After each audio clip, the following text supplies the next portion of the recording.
चलिए हम लोग स्टार्ट करते हैं आज। ठीक है, ट्रिग्नोमेट्रिक इनवर्स फंक्शन का फिर से हम लोग स्टार्ट करते हैं सर्कुलर फंक्शन। ठीक है, आइडेंटिटीज़ पे बेस्ड जो क्वेश्चंस हैं हमारे, जो हम लोग पढ़ करके आए हैं। ठीक है, DSSP के प्रीवियस ईयर्स के क्वेश्चन, KVS TGT PGT के, UP TGP PGT में जो आए हुए प्रीवियस क्वेश्चंस हैं उनको आज हम लोग देखेंगे। ठीक है, जैसे कि क्वेश्चन नंबर 10 यहाँ पे दिया गया। इससे पहले वाली वीडियो में हमने क्वेश्चन नंबर 1 से 9 तक के किए थे। अब क्वेश्चन नंबर 10 यहाँ पर दिया गया है, इसको हम लोग देखते हैं और सॉल्व करते हैं। ठीक है, तो हम देख सकते हैं कि हमारे पास जो दिया गया है, हमारे पास दिया गया है। ठीक है, यहाँ से हम लोग देखते हैं, हमारे पास दिया गया है साइन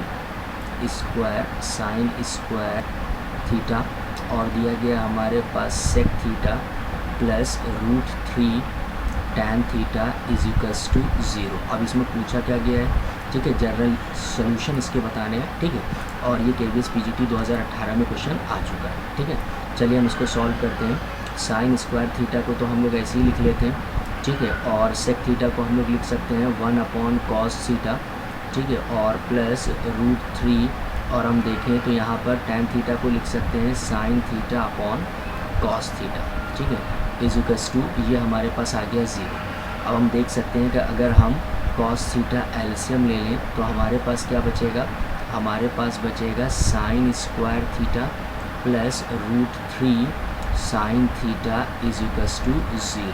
ठीक है, तो दिस इम्प्लाइज दैट हमारे पास वैल्यू क्या आ जाएगी? ठीक है, sine square theta plus √3 sine theta is equals to 0। Basic concept है जो क्लास 12 का हम लोग पढ़ते हैं। ठीक है, अब इसमें से हम लोग देख सकते हैं कि साइन थीटा, अगर हम लोग दोनों में साइन थीटा है, यहाँ पर भी है यहाँ पर भी है, साइन थीटा हम कॉमन ले सकते हैं। तो हमारे पास अगर साइन थीटा बाहर कॉमन आ जाएगा, अंदर क्या बचेगा? Sine theta plus √3 is equals to 0। ठीक है, ये आ जाएगा। ठीक है, दोनों फैक्टर को हम इक्वल टू 0 ले लेंगे। एक बार इसको हम 0 की तरफ लेंगे और एक बार हम इसको 0 की तरफ लेंगे। ठीक है, और दोनों को हम लोग देखेंगे कि हमारे पास क्या आ जाएगा। ठीक है, इसको हम ऊपर कर लेते हैं। अब हम देखते हैं कि हमारे पास क्या आ जाएगा। देयरफॉर एक फैक्टर हमारे पास आया 0 के इक्वल, तो sine theta is equals to 0 हो गया। ठीक है, और फिर उसके बाद हम देखते हैं कि दूसरा फैक्टर हमारे पास क्या आएगा 0 के equal.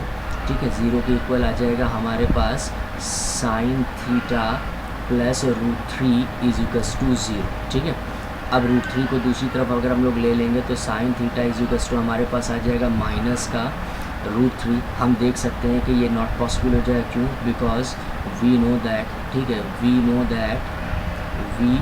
That sine theta lies in between -1 to +1। Sine theta lies in between, ठीक है, यहाँ पे लिख लेते हैं इन बिटवीन -1 to +1। तो ये तो नॉट पॉसिबल है। दूसरा फैक्टर हमारे पास 0 की तरफ आया था, क्या आया था? Sine theta is equals to 0। अब जनरल सोल्यूशन में हम लोग पढ़ करके आए, if sine theta is equals to sine alpha, तो थीटा इज इक्वल्स टू क्या हो जाता है? n पाई प्लस -1 की पावर n इंटू अल्फ़ा। हमारे पास ये होता है। इसके अकॉर्डिंग हम क्या करेंगे? इसको सॉल्व करेंगे तो हम देखेंगे कि हमारे पास वैल्यू क्या आ जाएगी। ठीक है, ये आ जाएगा यहाँ पर। ठीक है, थीटा की वैल्यू क्या है? यहाँ पर थीटा इज इक्वल्स टू जो है कितना हो जाएगा? साइन 0 होता है, तो हम सीधा इसको लिख सकते हैं sine theta is equals to sine 0। तो थीटा की वैल्यू हमारे पास यहाँ पर कितनी हो जाएगी? यहाँ पर अगर हम देखें अल्फ़ा की जगह पे हमें वैल्यू कितनी मिल जाएगी? 0 मिल जाएगी। तो थीटा इज इक्वल्स टू कितना हो जाएगा? n पाई प्लस -1 की पावर n, अल्फ़ा की जगह पे हम लोग क्या रख देंगे? 0। तो थीटा की वैल्यू हमारे पास क्या आ जाएगी? n पाई। ठीक है, तो थीटा हमारे पास कितना आ गया? n पाई। तो जनरल सोल्यूशन का क्या हो जाएगा? हम देख सकते हैं यहाँ पर इसका सोल्यूशन कितना हो जाएगा? b। ठीक है, theta is equals to n pi. Simple सा क्वेश्चन था ये, हम लोग इंटर बेस पे ये क्वेश्चन हम लोग कर करके आए हैं। ठीक है, तो इसमें कोई प्रॉब्लम नहीं थी। सिंपली हमने इसको पहले सिंप्लीफाई किया, फिर उसके बाद साइन थीटा का जो जनरल सोल्यूशन होता है वो हमने लगा दिया, क्योंकि एक फैक्टर साइन थीटा प्लस √3 0 था। ठीक है, तो sine theta is equals to -√3 होगा। -√3 का मतलब कि ये कितना हो जाएगा हमारे पास? अगर √3 की वैल्यू देखें तो 1.732 ये आ जाएगा, जो कि नॉट पॉसिबल है। क्यों? क्योंकि हमें पता है कि साइन थीटा जो होगा वो -1 से +1 के बीच में लाई करता है। तो इसका मतलब sine theta is equals to 0 वाली वैल्यू से हम क्या करेंगे? इसको कंपेयर कराएंगे और फिर हम थीटा का जनरल सोल्यूशन, साइन थीटा का हम जनरल सोल्यूशन देखेंगे। ठीक है, तो थीटा की वैल्यू n पाई है। चलिए नेक्स्ट क्वेश्चन पे चलते हैं और देखते हैं कि हमारे पास क्या है। ठीक है, नेक्स्ट क्वेश्चन हमारे पास ये दिया गया है और देखते हैं कि हमारे पास क्या है। इसको पहले हम थोड़ा सा जूम कर लेते हैं, ठीक है, और देखते हैं क्या है हमारे पास। ये दिया गया हमारे पास नेक्स्ट क्वेश्चन, ठीक है। तो ये नेक्स्ट क्वेश्चन दिया गया, ये DSSB TGT 2014 में क्वेश्चन आया है। tan थीटा की वैल्यू आपको दी गई -3/4 and theta lies in the second quadrant, then what will be the sine theta, ठीक है। हमें बताने का साइन थीटा की वैल्यू क्या होगी। सिंपल सा क्वेश्चन है, पाइथागोरस पे बेस्ड क्वेश्चन है, ठीक है। पाइथागोरस अप्लाई करके हम इसको निकाल सकते हैं, ठीक है। तो जो हमारे पास गिवन है वो हमारे पास क्या दिया गया है, ठीक है। हमारे पास गिवन है, सबसे पहले गिवन दैट, ठीक है, हमको दिया गया है tan थीटा, ठीक है। tan theta is equals to क्या दिया गया है -3/4। तो इसी का इस्तेमाल करते हैं। अगर हम इसको पाइथागोरस पे अप्लाई करें और देखें हमारे पास क्या आ जाएगा। ये तो हमारे पास थीटा हो गया, ठीक है, बात समझ में आ गया। अब tan theta is equals to क्या होता है, परपेंडिकुलर अपॉन बेस, ठीक है। इसको A मान लेते हैं थोड़ी देर के लिए, इसको B मान लेते हैं, इसको C मान लेते हैं, ठीक है। पाइथागोरस अगर हम इसमें अप्लाई कर दें तो हाइपोटेनस निकल आएगा, ठीक है। तो AC² इज इक्वल्स टू क्या हो जाएगा, AB² प्लस BC², ठीक है। तो हम देख सकते हैं कि हमारे पास AC² is equals to AB कितना दिया गया 3 का स्क्वायर प्लस BC कितना दिया गया 4, तो ये हो जाएगा 4 का स्क्वायर, ठीक है। तो वैल्यू क्या निकल करके आ जाएगी, AC² is equals to 9 plus 4 का स्क्वायर 16, तो AC² इज इक्वल्स टू 25। तो AC की वैल्यू अगर हम लोग देखें तो हमारे पास कितनी आ जाएगी, सिंपली 5 आ जाएगी। तो AC जो हाइपोटेनस हमारे पास है वो कितना आ जाएगा, 5 आ जाएगा, ठीक है। सिंपल सा क्वेश्चन, 5 आ जाएगा, ठीक है। अब हमें पता है कि साइन थीटा जो होता है सेकंड क्वाड्रेंट में पॉजिटिव होता है, ठीक है। साइन थीटा को अगर हम लोग देखें तो हमारे पास सेकंड क्वाड्रेंट में साइन थीटा क्या हो जाएगा, पॉजिटिव हो जाएगा। ये 90 माइनस थीटा है, ठीक है। और ये सेकंड क्वाड्रेंट क्या हो जाएगा, 180 माइनस थीटा। यहाँ पर हमें पता है कि साइन और कॉसेक जो होते हैं वो पॉजिटिव होते हैं, ठीक है। ये दोनों कैसे होते हैं, ये दोनों पॉजिटिव होते हैं। तो अब हम यहाँ पर कह सकते हैं, ठीक है, इन सेकंड क्वाड्रेंट, ठीक है, in second quadrant sine theta will be positive, sine theta will be positive. Sine theta कैसा हो जाएगा, पॉजिटिव। अब साइन थीटा की वैल्यू कितनी हो जाएगी, हमें पता है साइन थीटा क्या होता है, परपेंडिकुलर अपॉन हाइपोटेनस। तो हम देख सकते हैं कि परपेंडिकुलर कितना है 3 और हाइपोटेनस कितना है हमारे पास 5। तो साइन थीटा की वैल्यू ही निकालनी थी हमको। तो साइन थीटा की वैल्यू हमारे पास कितनी आ जाएगी, 3/5। तो हम देख सकते हैं ऑप्शन C इज़ करेक्ट, ठीक है। इसका ऑप्शन C क्या हो जाएगा, ऑप्शन C करेक्ट हो जाएगा। सिंपल सा क्वेश्चन था ये, ठीक है। इंटर लेवल पे क्वेश्चन था ये, इंटर के बेस पे ही ये क्वेश्चन, बल्कि फर्स्ट ईयर में ही हम लोग ये पढ़ कर के आए, ठीक है। ट्रिग्नोमेट्रिक फंक्शन इस टाइप के क्वेश्चन, तो बहुत आसान क्वेश्चन था ये जो हम लोग ने किया, ठीक है। आई होप ये समझ में आ गया होगा। चलिए नेक्स्ट क्वेश्चन पे चलते हैं और देखते हैं कि हमारे पास क्या दिया गया है, ठीक है। नेक्स्ट क्वेश्चन हमारे पास ये दिया है, इसको थोड़ा सा जूम कर लेते हैं और देखते हैं हमारे पास क्या है, ठीक है। ये दिया गया, ठीक है। ये नेक्स्ट क्वेश्चन दिया गया हमारे पास, हमसे कह रहे हैं कि the value of sine 13π/4 in same as the value of this. मतलब इसको सिंप्लीफाई करके हम लेकर के आएंगे और हम देखेंगे कि इसकी वैल्यू जब सिंप्लीफाई होगी तो इनमें से क्या होगा, ठीक है। इन चारों ऑप्शन में से, ठीक है, इसकी वैल्यू सिंप्लीफाई होने पे क्या मिलेगी। तो ये जो है हम लोग देख सकते हैं आराम से इसको हम लोग ने, ठीक है, चैप्टर 2 क्लास 12 में पढ़ रखा है इस टाइप के क्वेश्चंस को। इनवर्स ट्रिग्नोमेट्रिक फंक्शन या फिर जो है फर्स्ट ईयर में भी हम लोग ने इस तरह का पढ़ा है। ट्रिग्नोमेट्रिक अगर फंक्शन देंगे तो भी हम लोग उनके पीरियड से इसको निकाल सकते हैं, ठीक है। तो अब हम यहाँ पर अगर इसको ब्रेक कर लें, ठीक है, साइन को देखें 2π पीरियड में, तो ये आसानी से निकल आएगा, ठीक है। देखिए हमारे पास क्या दिया गया, ये दिया गया है साइन 13π/4। अब इसको थोड़ा सा सिंप्लीफाई करेंगे, ठीक है। तो ये हम इसको क्या लिख सकते हैं, लिख सकते हैं 2π प्लस ये कितना हो जाएगा, ठीक है, ये 2π प्लस 5π/4, ठीक है। इसको हमने क्या किया, 2π पीरियड में ब्रेक कर लिया, ठीक है। अगर हम एलसीएम लेकर के देखेंगे वापस 13π/4 हमारे पास आ गया। अब हमको पता है साइन 360 प्लस थीटा क्या होता है, साइन थीटा होता है, ठीक है। सिंपल सा क्या होता है, sine 360 plus theta sine theta, ठीक है। Sine 2π plus theta is equals to sine theta, ठीक है। ये सिंपल सा फार्मूला यहाँ पे लगाना और इसका आंसर हमारे पास आ जाएगा। तो हमारे पास सिंपल सा कितना आ जाएगा, साइन 5π/4, ठीक है। ये कौन सा ऑप्शन करेक्ट है, ऑप्शन बी इज करेक्ट, ठीक है। बहुत सिंपल सा क्वेश्चन था, क्लास फर्स्ट ईयर का। अगर आप देखें एनसीईआरटी का सिंपल सा कॉन्सेप्ट है और ये DSSB TGT 2014 में आ चुका है क्वेश्चन, ठीक है। ये आया हुआ क्वेश्चन था। आई होप ये बहुत आसान सा क्वेश्चन था जो कि आपको समझ में भी आ गया होगा, ठीक है। सिंपल सा है, साइन 13π/4 को ब्रेक कर लेंगे और हम इसकी सिंपलेस्ट फॉर्म में ले आएंगे, ठीक है। 2π पीरियड में हम आसानी से इसको निकाल सकते हैं। चलिए नेक्स्ट क्वेश्चन देखते हैं, ठीक है। नेक्स्ट क्वेश्चन हमारे पास ये दिया गया है, इसको जूम कर लेते हैं थोड़ा सा और देखते हैं हमारे पास क्या है। हमारे पास ये क्वेश्चन दिया गया, ठीक है। ये क्वेश्चन दिया गया हमारे पास, तो sign a + b = cos a - b = √3/2, ठीक है।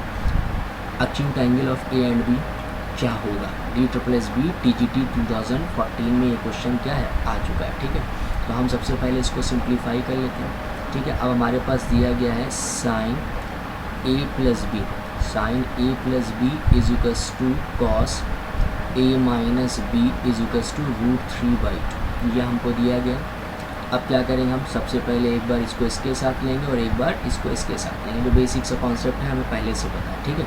अब हम देख सकते हैं कि सबसे पहले मैंने क्या लिया, साइन a + b, ठीक है, = हमारे पास कितना दिया गया है, √3/2। अब साइन में √3/2 कितने की वैल्यू होती है, ठीक है, साइन 60 की होती है। कितने की वैल्यू होती है, साइन 60 की, ठीक है। कितने की वैल्यू होती है, साइन 60 डिग्री, ठीक है। अब कंपेयर करा लेंगे तो हमारे पास एंगल कितना मिल जाएगा, a + b = 60 डिग्री। इसको हम इक्वेशन 1 कर लेते हैं थोड़ी देर के लिए। अगेन वी हैव, अब हमारे पास क्या हो जाएगा, अभी हम इसको कंपेयर कराएंगे तो क्या हो जाएगा हमारे पास, cos a - b = √3/2। अब cos में √3/2 कितने की वैल्यू होती है, 30 की वैल्यू होती है। ये हो जाएगा cos a - b = लिख सकते हैं इसको cos 30 डिग्री। दोनों कंपेयर कराने पर एंगल वैल्यू हमारे पास क्या मिल जाएगी, हमको मिल जाएगी 30 डिग्री मिल जाएगी, ठीक है। ये हो गई इक्वेशन 2। अब इक्वेशन 1 और इक्वेशन 2 को हम लोग क्या करते हैं, सॉल्व कर लेते हैं, ठीक है। फ्रॉम 1 and 2 ऑन एडिंग कर लेते हैं, क्यों, क्योंकि b और b क्या है हमारे पास, दोनों इक्वल हैं और साइन अपोजिट का ऐड होने पर सिंप्लीफाई हो जाएंगे, ठीक है। तो हम इसको क्या कर सकते हैं, on adding equation 1 and 2 we have, देखते हैं क्या मिलता है।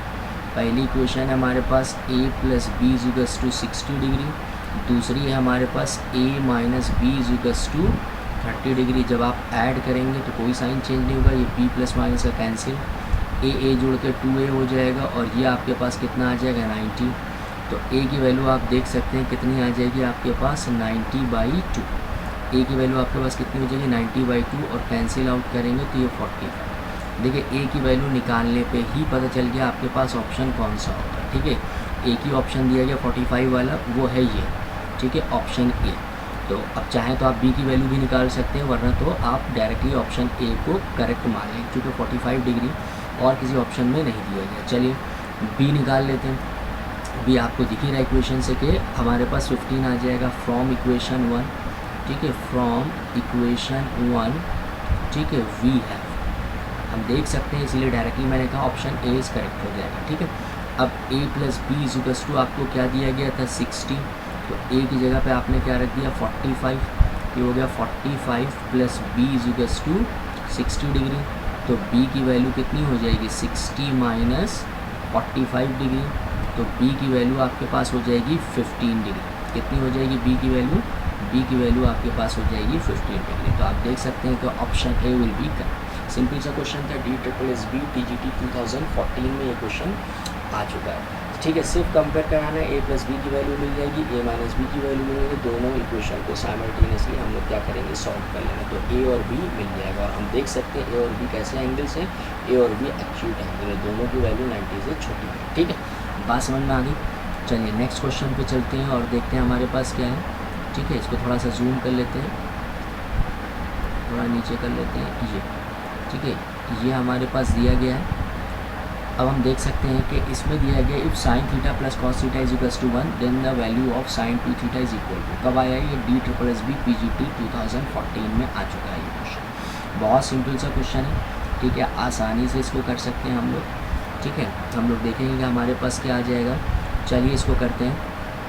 अब हमारे पास जो दिया गया, सबसे पहले क्या गिवन है हमारे पास, ठीक है, हमारे पास दिया गया है sine theta plus cos theta, cos theta is equals to, और हमको लेके क्या आना है, हमको लेके आना है साइन 2 थीटा की वैल्यू, साइन 2 थीटा की वैल्यू लेकर के आनी, इन चारों में से कौन सी वैल्यू सही होगी, ठीक है, ये हमें चेक करना है। चलिए अब ये हमारे पास दिया गया, अगर हम स्क्वायर कर दें तो साइन 2 थीटा का फार्मूला हम आसानी से बना सकते हैं, ठीक है।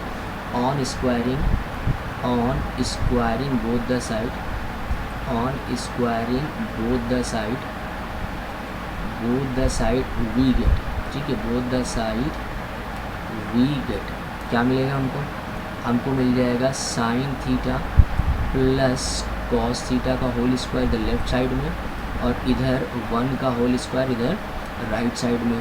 तो इसको तो हम एक्सपैंड करेंगे a प्लस बी के होल स्क्वायर से, क्या होता है identity, A square plus B square plus 2ab, ठीक है, इससे हम इसको एक्सपैंड करेंगे और देखेंगे क्या हमारे पास वैल्यू क्या आ रही है, ठीक है। चलिए एक्सपैंड करते हैं, तो ये क्या हो जाएगा साइन स्क्वायर थीटा प्लस ये क्या हो जाएगा cos square theta plus 2 sine theta और कॉस थीटा, और इधर क्या आ जाएगी वैल्यू, इधर आ जाएगी वैल्यू 1, ठीक है, बात समझ में आ गई। तो हम देख सकते हैं कि ये भी हमारे पास एक आइडेंटिटी है, इसकी वैल्यू क्या हो जाएगी 1 plus 2 sine theta cos theta, हमारे पास क्या होता है, ये भी आइडेंटिटी है, साइन 2 थीटा का एक्सपेंशन होता है, sine 2 theta is equals to 1 को दूसरी तरफ ले आते हैं, तो sine 2 theta is equals to 1 minus 1, तो ये हो जाएगा sine 2 theta is equals to 0। तो हम देख सकते हैं साइन 2 थीटा की वैल्यू हमारे पास कितनी आ गई 0, तो option C will be correct, ठीक है। इस क्वेश्चन का ऑप्शन कौन सा करेक्ट होगा, इस क्वेश्चन का ऑप्शन हो जाएगा ऑप्शन सी इज करेक्ट। ये DSSB PGT 2014 में क्वेश्चन आ चुका है, सिंपल सा था, sine theta plus cos theta की वैल्यू 1 दी गई थी और हमें साइन 2 थीटा फाइंड आउट कर रहा था। आई होप कि ये क्वेश्चन आपको समझ में आ गया होगा, ठीक है। चलिए नेक्स्ट क्वेश्चन चलते हैं। नेक्स्ट क्वेश्चन हमारे पास क्या है, ठीक है, नेक्स्ट क्वेश्चन इसको थोड़ा सा जूम कर लेते हैं, ठीक है, और देखते हैं कि हमारे पास क्या है। ये क्वेश्चन हमारे पास दिया गया है, if cos square A plus sine cos square A plus cos square C is equal to sine square, then triangle ABC is right angle होगा, इक्विलेटरल होगा, आइसोसेलेस होगा, कौन सा ये एंगल होगा, ये हमको क्या करना है बताना है इसमें, ठीक है। आई होप कि ये क्वेश्चन आपको समझ में आ रहा है, ठीक है। तीनों चारों ऑप्शन में से हमको बताना है कि इसका कौन सा ऑप्शन करेक्ट होगा, ठीक है, बात समझ में आ गई, ठीक है। चलिए अब देखते हैं हम लोग इस क्वेश्चन को और सॉल्व करते हैं कि हमारे पास क्या हो जाएगा। चलिए जो दिया गया है उसी का हम लोग इस्तेमाल करेंगे। हमारे पास क्या दिया गया है, हमारे पास दिया गया है कॉस स्क्वायर ए प्लस ये हो जाएगा cos square C is equals to sine square B. कोशिश करेंगे हम सबको एक ही में कर लें, कॉस में कर लें या फिर हम साइन में कर लें, ठीक है। तो हम कोशिश करेंगे इसको कॉस में चेंज करेंगे, ठीक है। तो अब हम क्या करेंगे, अब हम करेंगे ये कि दोनों तरफ हम 2 से मल्टीप्लाई कर देते हैं। हम क्या करते हैं, दोनों तरफ हम 2 से मल्टीप्लाई कर देंगे, ठीक है। यहाँ पे हम लिख देंगे on multiplying by 2 both the side, ठीक है, both the side we get, ठीक है। क्या मिलेगा हमको मिलेगा 2 cos square A plus 2 cos square C is equals to, यहाँ से क्या मिलेगा, यहाँ से मिलेगा 2 साइन स्क्वायर बी। अब इस टू साइन स्क्वायर बी को हम चेंज कर लेते हैं कॉस में, तो क्या मिलेगा 2 cos square A plus 2 cos square C is equals to, तो हमारे पास क्या आ जाएगा, ठीक है, हमारे पास